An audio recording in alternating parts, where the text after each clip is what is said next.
Selamat bertemu kembali. Saya datang di dalam nama Yesus. Saya membawa kabar baik buat saudara. Amin, saudara. Haleluya.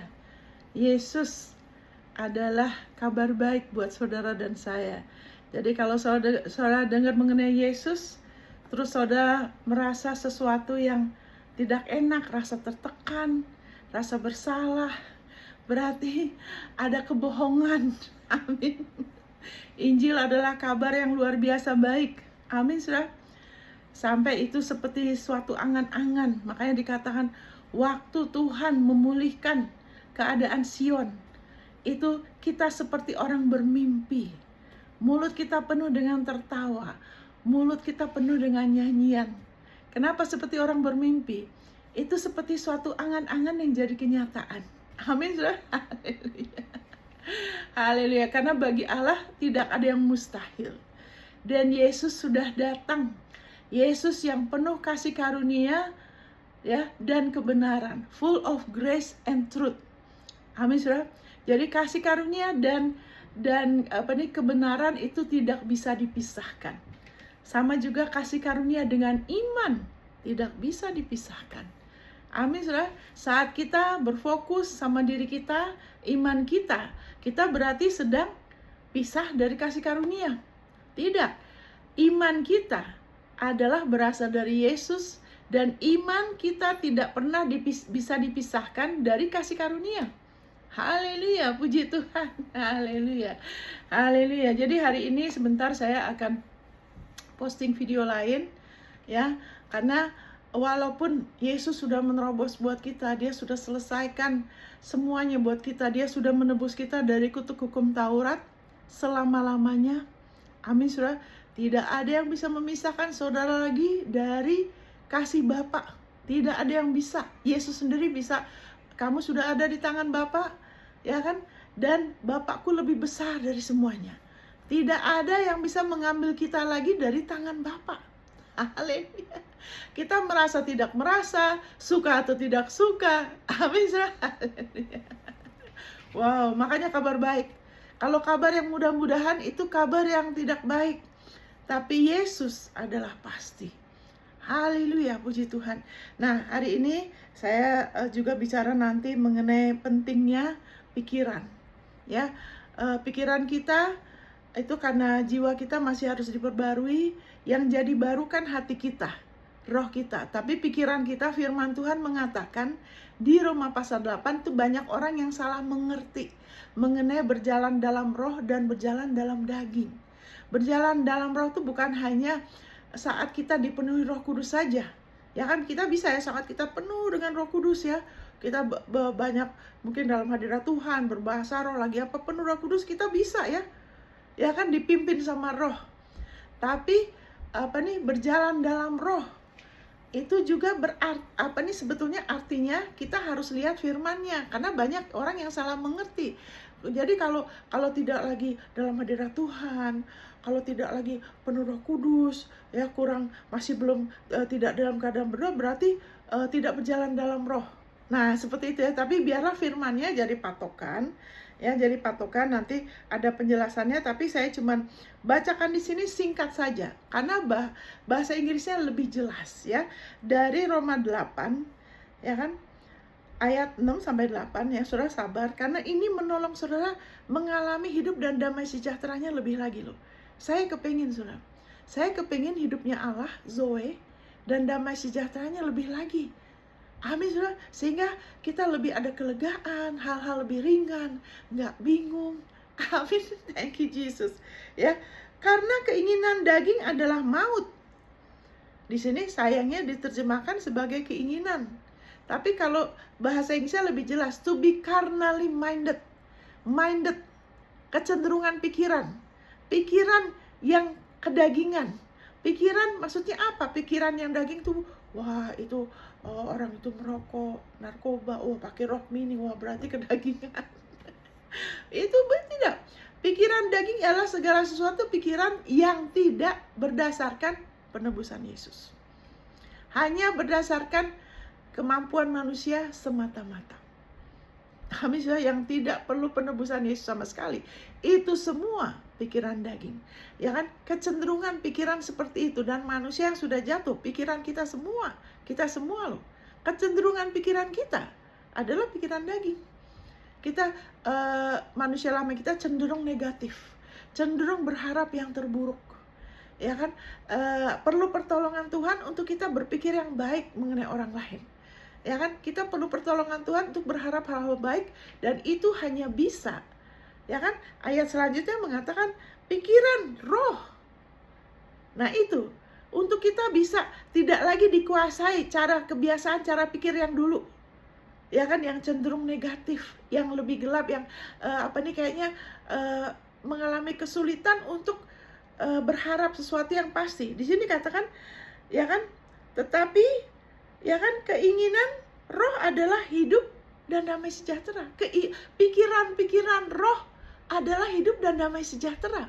Kita mau itu. Karena hidupnya Allah itu Zoe. Ya kan? Hidupnya Allah itu ada damai, sukacita, keutuhan. Shalom, keutuhan. Amin. Allah itu Allah yang konsisten. Dia Allah yang berhasil. Dia Allah yang rendah hati. Dia Allah yang berlimpah. Dia unlimited. Amin. Dia unlimited. Haleluya. Dia Allah yang gak bisa dikalahkan. Dia tahan uji. Itu semua ya, hidup damai sejahtera. Kita jadi inovatif. Kita jadi kreatif. Kita jadi ringan. Kita gak hidup rasa tertekan, ya kan, takut, fokusnya di yang negatif, fokus sama kebutuhan, ya kan, fokus sama emosi, toxic emotion, emosi yang negatif.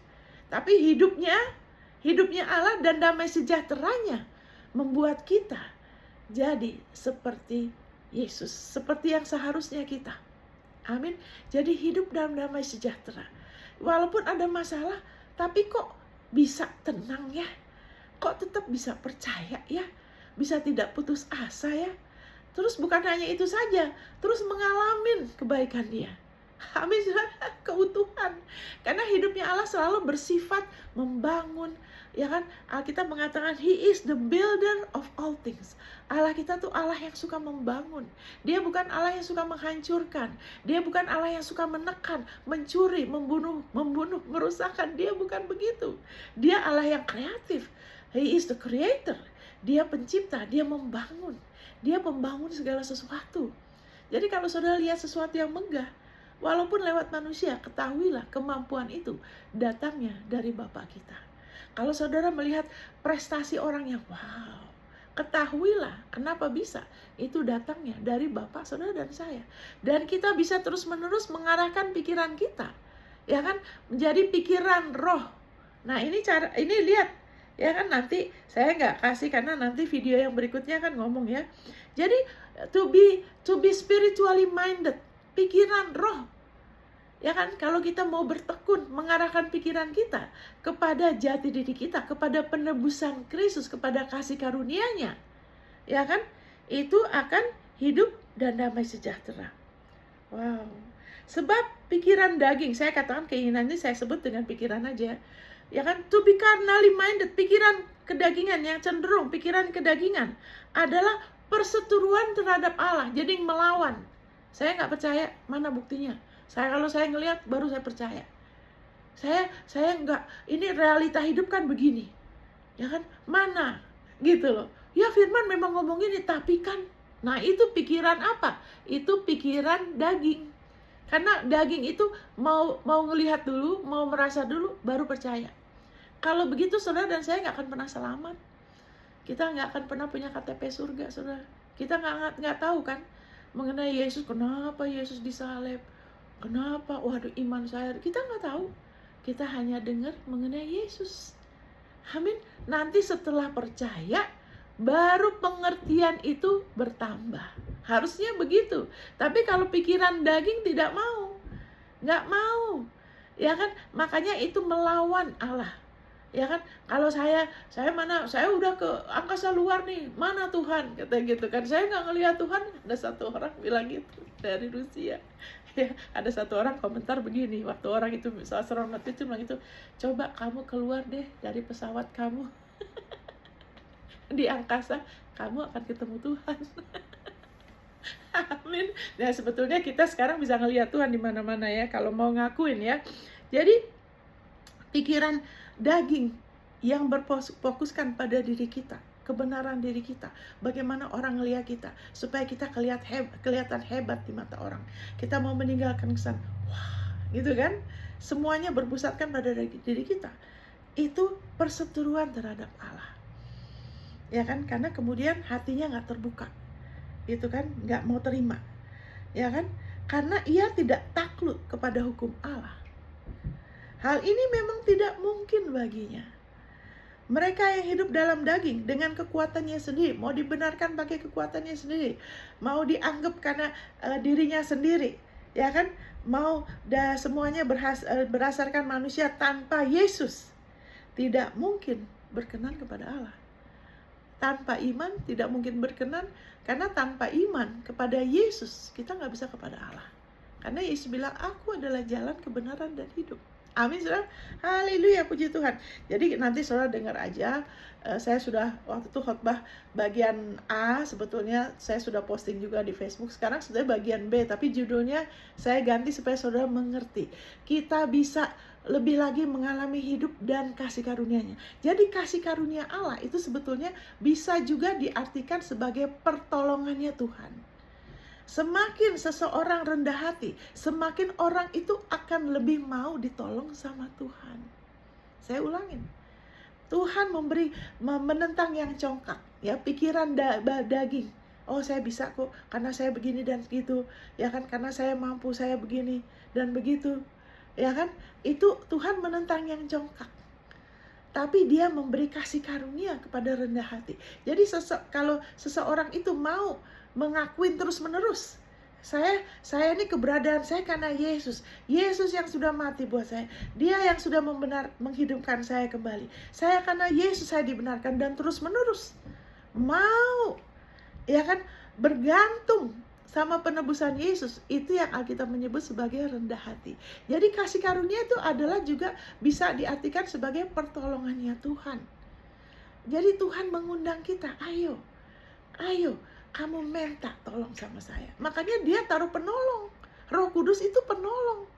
Amin, saudara. Dia mau kita terus bergantung dalam hal apapun. Bahkan ada hal-hal yang kita udah sering lakukan, kita bisa minta tolong Dia. Minta tolong Dia lagi. Amin, saudara. Haleluya. Kita jangan tunggu sampai kalau udah ada masalah, cuman hal-hal yang sulit. Tidak, hari-hari bergantung sama Dia. Karena itu menjadikan jiwa kita makmur, terus pikiran kita jadi lebih lagi cenderung, lebih cepat mengalir. Lebih lagi hidupnya, kemurahannya mengalir. Jadi seperti gini, saudara, kalau ada satu anak kecil, ya kan, karena dia kecil ya, dia pendek mungkin, ya mungkin baru umur 2-3 tahun, dia mau ngambil sesuatu di lemari, dia nggak mampu, ya kan, karena dia pendek kan. Jadi orang tuanya angkat dia, supaya diangkat terus diginiin supaya dia bisa ambil, dia bisa jangkau itu. Itu adalah gambaran saudara dan saya. Alkitab bilang semua orang, saudara dan saya, sudah kehilangan kemuliaan Allah. Kita sudah nggak mampu, kita sudah terpuruk sebetulnya. Amin, saudara. Makanya saudara itu bukan manusia biasa, tapi manusia biasa karena sudah terpuruk tapi tidak sadar, jadinya tidak mau. Tapi kita sudah kehilangan, kita sudah nggak mampu mencapai hal-hal yang banyak hal kita dibatasin ya. Dibatasi kesehatan, rupa lah, pendidikan, latar belakang. Banyak hal sebetulnya kita sudah kehilangan kemuliaan Allah. Kita butuh Yesus. Tapi puji Tuhan, Allah mengirimkan yaitu Yesus sebagai apa? Pertolongan buat kita. Makanya Yesus bilang, tenang ya, lebih baik aku pergi, karena dari situ aku akan kirimkan penolong yang lain. Yesus menyebut dirinya sebagai penolong. Sekarang saudara, hari ini saudara dengar apa mengenai Yesus? Apakah saudara lebih sadar bahwa Dia itu penolong atau penuntut? Kalau saudara ada banyak dengar macam-macam, sesuaikan dengan firman aja. Amin, saudara. Haleluya. Sebentar saya bilang ya, saudara.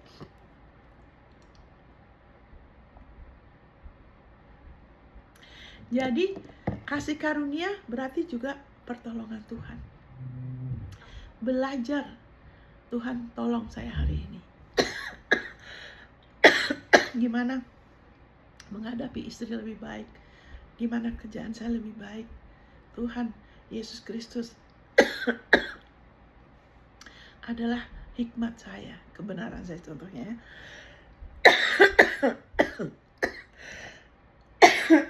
Sebentar. Saya nggak mau lama-lama karena silakan saudara nonton videonya, ya kan? Haleluya. Thank you Jesus. Sebelum itu, saya akan berdoa untuk setiap orang yang menabur ke pelayanan ini.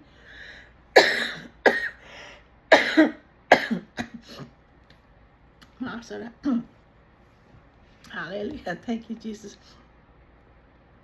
Jadi saya mau bacakan, karena begini, sebelum COVID, Tuhan sudah kasih saya ayat-ayat, karena Tuhan sudah tahu mau COVID. Dan oleh anugerahnya, ayat-ayat itu hidup. Sehingga saya mengalami pertolongannya. Luar biasa, saudara.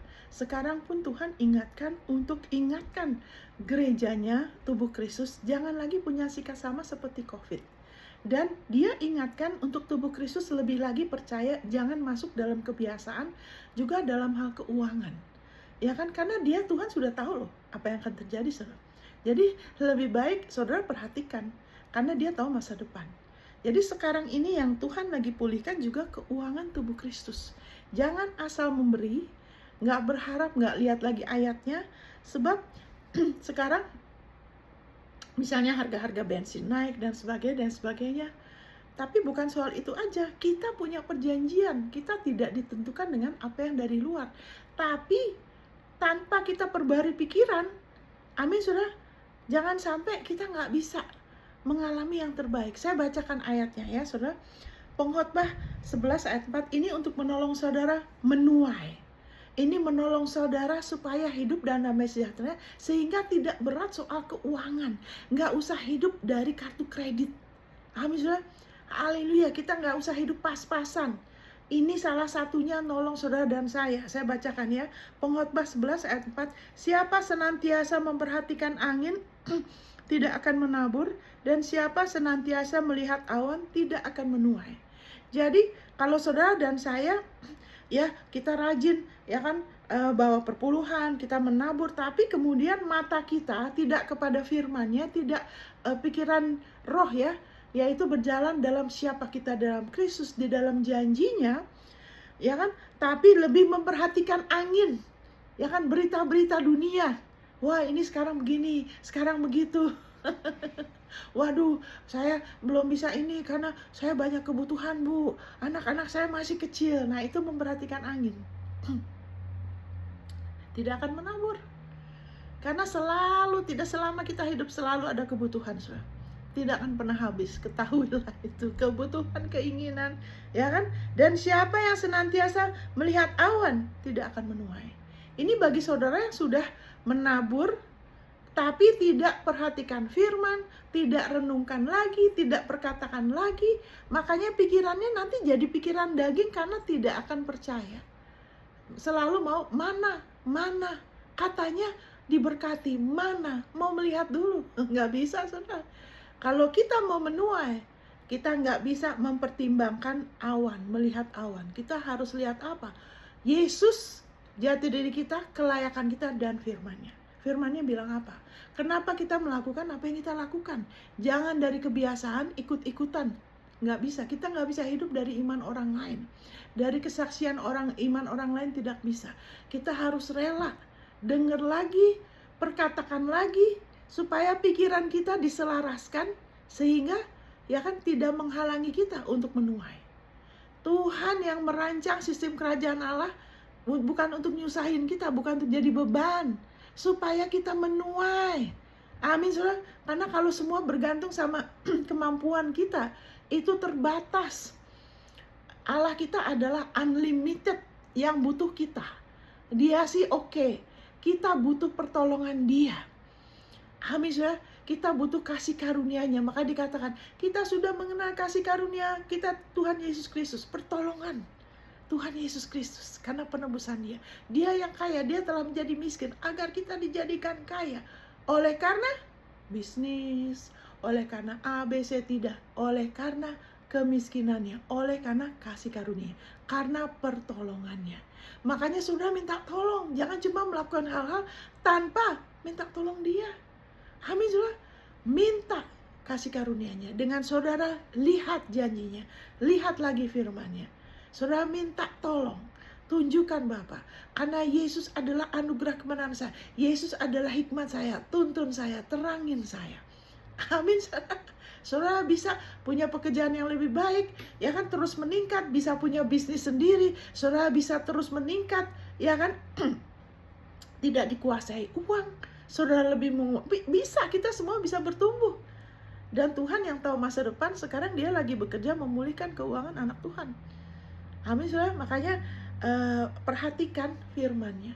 Jangan, ya kan, jangan memperhatikan angin atau senantiasa melihat awan. Tuh bahasa Inggrisnya tuh consider, ya kan, mempertimbangkan. Jadi nanti waktu ini goal, nanti saya baru bisa. Nah itu kan seperti ngelihat awan. Tapi kalau saudara lihat firman-Nya, itu supernatural. Dia akan bantu saudara. Amin saudara. Saya bacakan ini sebelum saya berdoa, saudara bisa nonton video yang lain. Ya kan, saya bacakan dari Amsal 3 ayat 9-10. Muliakanlah Tuhan dengan hartamu dan dengan hasil pertama dari segala penghasilanmu. Maka lumbung-lumbungmu akan diisi penuh sampai melimpah-limpah, dan bencana pemerahanmu akan meluap dengan air buah anggurnya. Saudara muliakan Dia, ya kan, yang utama dengan hartamu dan hartamu dan lo ya, dengan hasil pertama. Jadi harta saudara jangan cuma pikir uang ya. Amin saudara. Jangan cuma pikir jasmani. Harta saudara itu apa?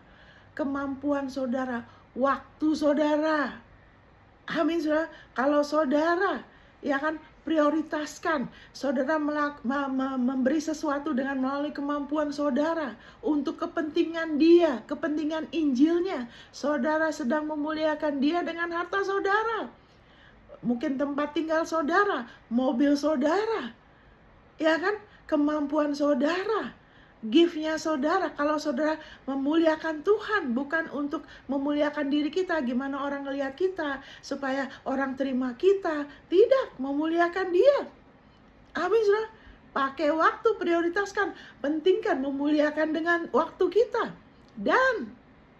Makanya jadi harta itu bukan cuma uang loh. Amin saudara, saudara harus tahu. Nah, iblis tuh tipu saudara. Wah, saya miskin, saya nggak punya apa-apa. Saudara dibodohin iblis. Saudara ditipu sama iblis. Kalau saudara sudah anak Tuhan, saudara lahir dari Allah, di dalam diri saudara ada karunia, ada talenta, saudara punya akses pertolongan untuk saudara mengalami peningkatan, restorasi, kemerdekaan yang lebih besar. Saudara punya banyak janji Allah, saudara diberkati, saudara punya banyak hal yang orang lain belum dapat, kecuali mereka juga lahir baru. Jadi sadarlah diri saudara. Jangan ukur kemampuan hartamu hanya dari uangmu. Saudara kena tipu. Amin saudara. Saudara juga punya waktu. Jangan buang-buang waktu. Saudara buang harta yang berharga. Manfaatkan hidup bijak. Arahkan kepada Kristus ya.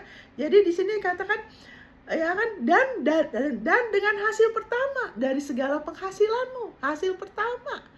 Amin saudara, yang terbaik. Kenapa? Kalau kita kasih yang terbaik, ya 10%, ya kan, yang 90% dikuduskan. Itu dikatakan, itu prinsip, ya kan, dikatakan di Roma 11. Abraham juga begitu ya. Maka apa yang terjadi? Maka kamu ya udah sabar-sabar aja deh, ya kan. Yang penting memuliakan Tuhan, biarpun cuma pas-pasan terus, susah-susah terus. Tidak saudara, itu adalah agamawi. Iya, kalau memberi nggak boleh berharap. Yang sistem ini bukan manusia punya sistem loh. Ini perlu iman. Kenapa ada yang sampai salah kaprah? Itulah agamawi. Buat firman Tuhan hilang kuasanya. Kalau kita memberi, menabur ke orang, kita jangan berharap dia balikin. Karena kita kan melakukan dengan iman. Ingat, pikiran roh itu kan beriman sama penebusan Yesus. Kita nggak berharap sama orang. Kita jangan nuntut dia, jangan pamrih. Kalau saudara pamrih, jangan melakukan. Jangan kasih apapun ke orang kalau saudara punya pengharapan sesuatu itu tidak tulus. Itu namanya saudara lagi ngutangin dia. Mendingan jangan, tidak usah. Tuhan pernah ingatkan saya, karena saya pernah kesel sama Tuhan. Gimana sih orang ini? Tapi Tuhan bilang, kalau kamu bisa memberi tanpa berharap apa-apa dari orang itu baru kasih Tuhan. Tapi kalau dari Tuhan, kalau dengan Tuhan, firman-Nya, saya harus beriman, saya akan menuai. Nggak selalu harus dari orang itu. Tuhan akan menyebabkan saya menuai. Maka dia bilang, kamu sabar ya, jangan lemah ya, kamu tetap percaya, jangan jemur-jemur berbuat baik. Berbuat baik terutama kepada saudara-saudara seiman. Jangan pamrih, jangan berharap dari orang itu. Tapi kita harus beriman sama dia. Sebab sistem ini yang menciptakan bukan manusia, bukan pendeta, dia. Jadi agamawi itu suka membelok-belokkan firman seolah-olah mau kelihatan rohani, padahal tidak benar. Kami sudah memberi seperti kasih ibu, memberi tak harap kembali. Kita ibu harus beriman. Kita melakukan seperti kepada Tuhan. Jangan melakukan hal-hal nggak ada pengharapan. Itu bukan sistem kerajaan Allah. Makanya kemudian orang ada yang berhenti. Udah memberi terus saja sama bertahun-tahun. Kenapa? Karena nggak lihat lagi, belum cukup perbaruin. Amin, saudara. Pikirannya harus diganti dengan pikiran roh. Amin. Dan makin kita selaraskan, lebih ada kekuatan untuk percaya, saudara. Jadi kalau saudara sudah beriman tapi berat, kok saya beriman tapi kenapa? Yang saudara butuhkan jangan fokus di imanmu, jangan fokus di doamu. Fokus kepada kasih karunia. Berarti saudara kurang kasih karunia, kurang pertolongan Tuhan. Karena kalau dia tolong kita, kita beriman sama kasih karunianya, harusnya ada apa? Firman-Nya bilang, harusnya apa? Pikiran roh. Harusnya ada damai, ya kan? Dan hidup. Harusnya nggak berat. Kenapa berat? Karena belum mengerti kasih karunia Tuhan. Fokusnya cuma di iman. Iman, oh saya harus beriman. Fokusnya sama Yesus. Yesus bikin apa? Makanya saudara minta, Tuhan tolong aku ya. Kok kayaknya berat ya? Terangin aku ya. Saya pernah tanya begitu, saudara. Kok ini Tuhan kok lama ya? Dia bantu saya loh. Saya mengalami, saudara, penyediaannya dia, juga kesembuhan. Minta sama dia. Minta tolong. Dia baik sekali. Dia nggak ngungkit-ngungkit, dia nggak bilang, kamu sih begini. Dia nggak pernah, saudara. Dia malah senang kalau kita tanya sama dia. Amin, saudara. Jadi ingat, waktu kita memberi, menabur, perpuluhan atau apa, firman-Nya. Karena itu sistem kerajaan Allah, supaya kita tidak di bawah sistem mamon yang jahat. Yang jahat, ya kan, mamon, ya kan. Tapi sistem kerajaan Allah. Haleluya, thank you Lord Jesus.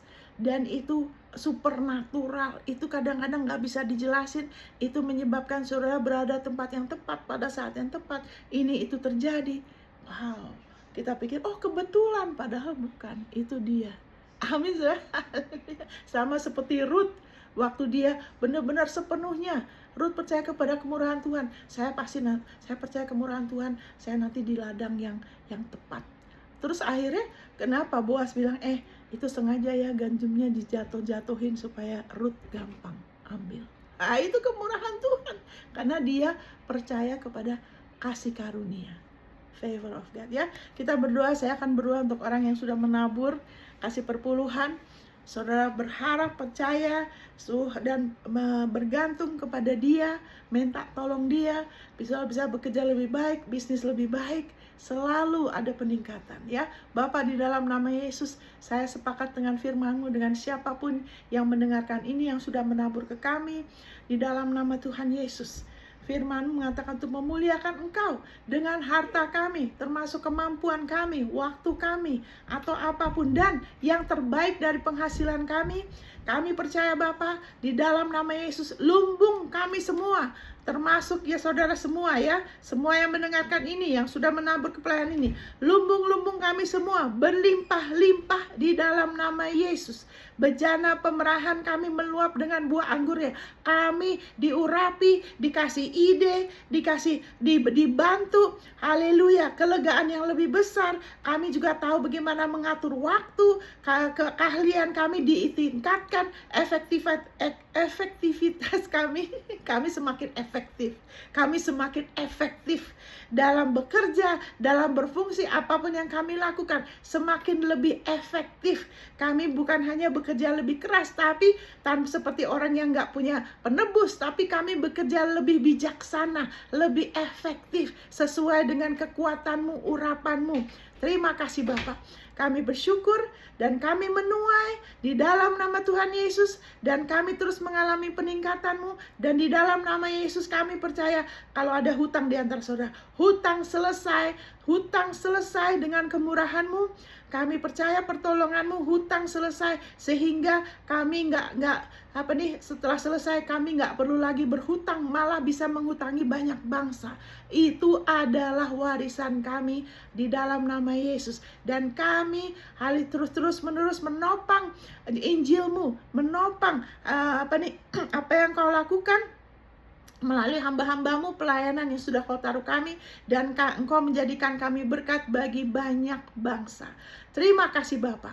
Juga selain itu benih iman kami dilipat gandakan di dalam nama Yesus. Dan saat ini saya mau ikat segala kuasa roh jahat, iblis, lepaskan tanganmu dari tuayan kami semua di dalam nama Yesus. Dan kami lepaskan malaikat surga, bawa tuayan datang di dalam nama Yesus. Dan segala perkataan kami yang menghalangi berkat Tuhan untuk datang dihapuskan oleh darah Yesus. Kami bersyukur Bapa bahwa kesalahan kami tidak diperhitungkan kepada kami. Oleh anugerah-Mu kami sudah dibenarkan karena darah Yesus. Terima kasih Bapa. Terima kasih untuk kemurahan-Mu, pertolongan-Mu. Berkat-berkat-Mu dalam nama Yesus. Amin, saudara. Haleluya. Silakan simak video yang saya posting ya, yang saya kirim setelah ini. Tuhan memberkati. Sampai ketemu di episode berikut. God bless.